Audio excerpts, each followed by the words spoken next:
Good morning everyone. Standard 9 Subject Social. Lesson number 4 National Movement in India. Bharat की राष्ट्रीय चळवळ. Introduction यानी कि प्रस्तावना.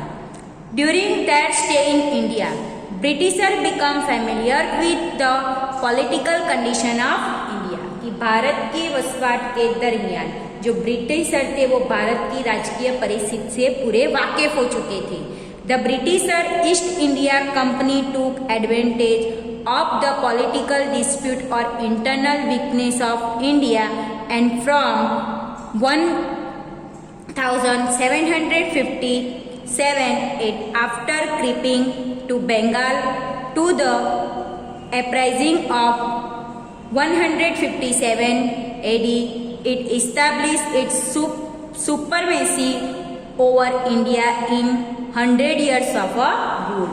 कि भारत की राजकीय खटपटों और आंतरिक नबराई मतलब कौन सी हमारी वीकनेस है उसका लाभ उठा के ब्रिटिश सरकार ने ईस्ट इंडिया कंपनी को 1757 में बंगाल में सबसे पहले उसने एंटर किया.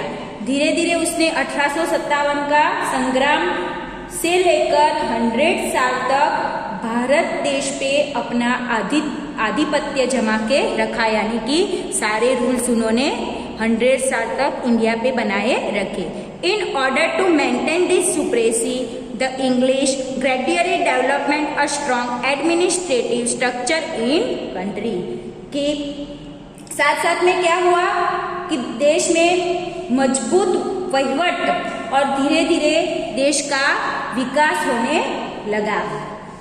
Through this administrative structure common law, common administration and legal system according to British system come into existence. At the English residing in India established such law and administration that England would get a more benefit.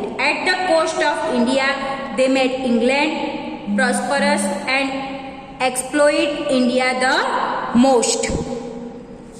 कि उन्होंने अंग्रेजों ने जो वहीवट बनाया था उसका जो structure था वो देश के समान कायदा, समान वहीवटी और ब्रिटिश की प्रणालिका के अनुसार न्याय तंत्र में उसका अमल किया गया.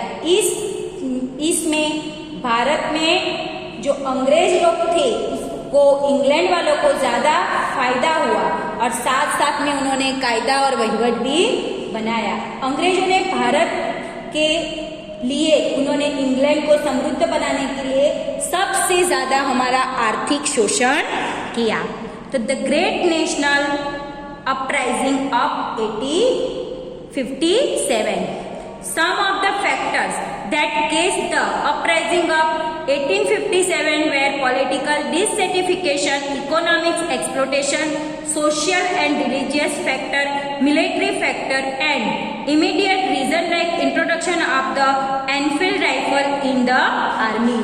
कि जो 1857 का संग्राम हुआ उसमें क्या हुआ? राजकीय असंतोष, आर्थिक शोषण, सामाजिक और धार्मिक परिबल, लश्करी परिबल, उस अलावा हमारा जो तत्कालीन परिबल था जैसे कि एनीफील्ड राइफल का लश्कर में दाखिल करना. Mangal Pandey was the first martyr of the uprising.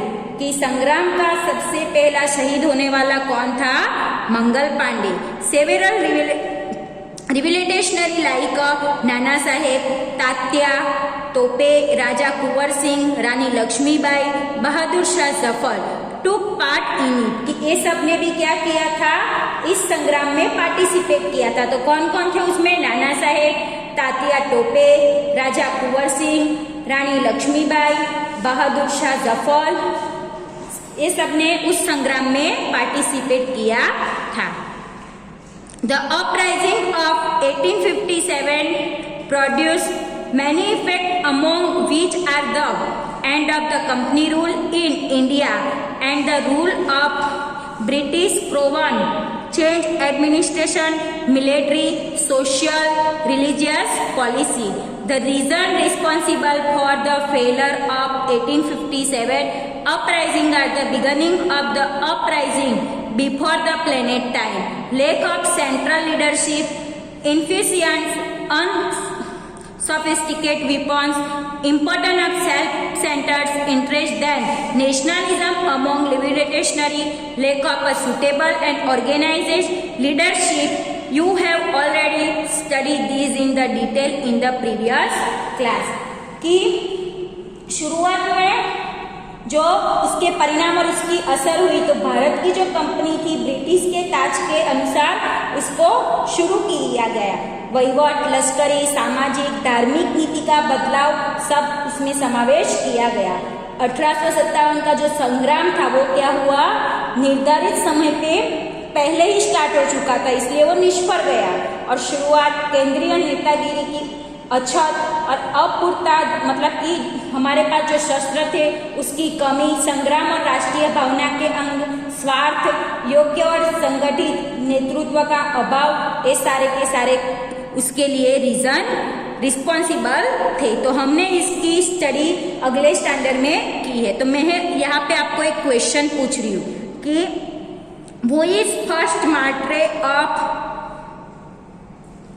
1857 revolution कि 1857 के संग्राम का सबसे पहले शहीद होने वाला कौन था। इसका आंसर आपको स्कूल के व्हाट्सएप नंबर पे भेजना है, वो भी personally. Boycott and indigenous movement, बहिष्कार और स्वदेशी चळवळ। Boycott and indigenous movement along with Bang Bang movement was one of the important event of Indian national movement कि भारत की राष्ट्रीय चळवळ में एक महत्व का बना जिसका नाम क्या था, बंग बंग आंदोलन, जिसके साथ हमें जो फॉरेन की चीजें आती है उसका बहिष्कार करना है और हमारे देश की स्वदेशी चीजों को एक्सेप्ट करना है। Because of the divide and rule policy as a result of the Britisher Machiavellian policy, boycott and indigenous movement got the impetus कि अंग्रेजों की कूटनीति के परिणाम भाग करो और राज करो की नीति से हमें बहिष्कार और स्वदेशी चळवळ में भाग लेना पड़ा।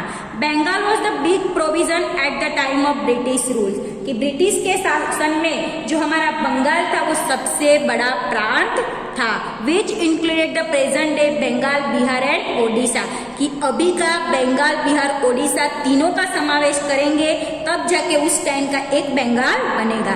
Compare to other state, Bengal was the centre point of national awakening कि जो बंगाला था वो दूसरे प्रदेशों से बंगाल राष्ट्रीय चेतना का केंद्र बिंदु बन गया था।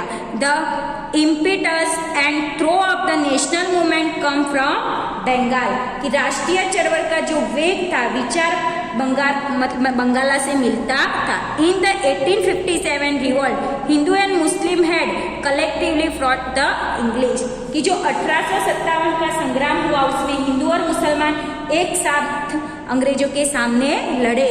That why through the English treasury to divide and rule they encourage communism and caste division among people कि अंग्रेजों की जो कूटनीति थी, कोमवाद, उसको उत्तेजन देना और हमारे देश के अलग अलग भाग कर देना।